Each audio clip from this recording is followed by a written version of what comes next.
عزیزانم، صبر تلخ است لیک به خود شیرینی می آورد، چون میگویند میوه صبر شیرین است.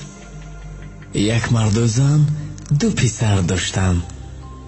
روز مرد به زنش میگوید: زنک، چی می شود پیامبرمون رو به مهمانی دعوت کنیم؟ بعدن زن میگوید: بسیار خوب می شود. مرد کارد را گرفته یک گوسفند داشت، همون را میخواهد که قربانی کند و بکشد. زن باشد نانی گرم میپزد.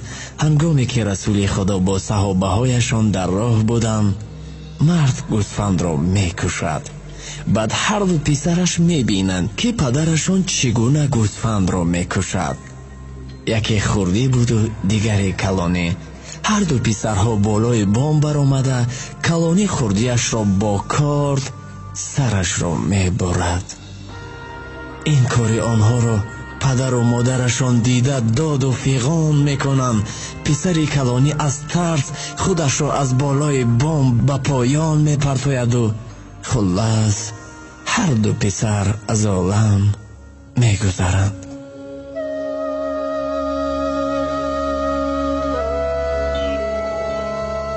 مرد از زنش خواهش میکند: زنک جان، صبر کن که مهمان ها رو به خرسندی پیشواز گیریم و گسیلانیم، بعد مردم را به جنازه دعوت میکنیم. زن که با تقوا بود، پرطاقت بود، صبورانه بود. در همین وقت پیغمبرمان با صحابه هاشون میرسند و زن و مرد آنها را با خرسندی پیشواز میگیرند. دو فرزندش از عالم گذشت است و با خرسندانه مهمان ها را پیشواز میگیرند. یگان تای ما این را طاقت کرده میتوانیم. دسترخوان میپرتویند و خوراک میآورند. بعد رسول خدا به مرد میگویند: فرزندهایت کجا؟ مرد میگوید که در بیرون بازی کرده ایستادند. بعد پیامبر میگویند که فریاد کن بیایند.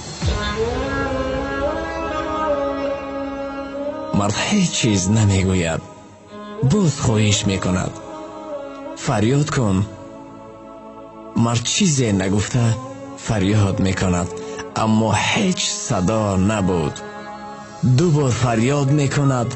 دفعه سیوم فریاد میکند که هر دو پسرش را در پیش چشمش میبیند که دوان بله پدر جان گویان میآیند.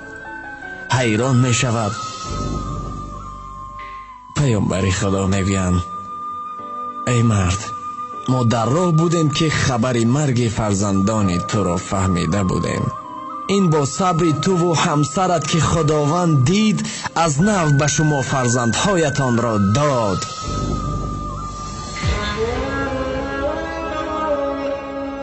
بله عزیزان دل، شاید بسیاری ها به این گفته ها باور نداشته باشند، لیک میوه صبر شیرین است. خداوند همیشه همراه صبوران است. بنابراین در زندگی صبور باشید.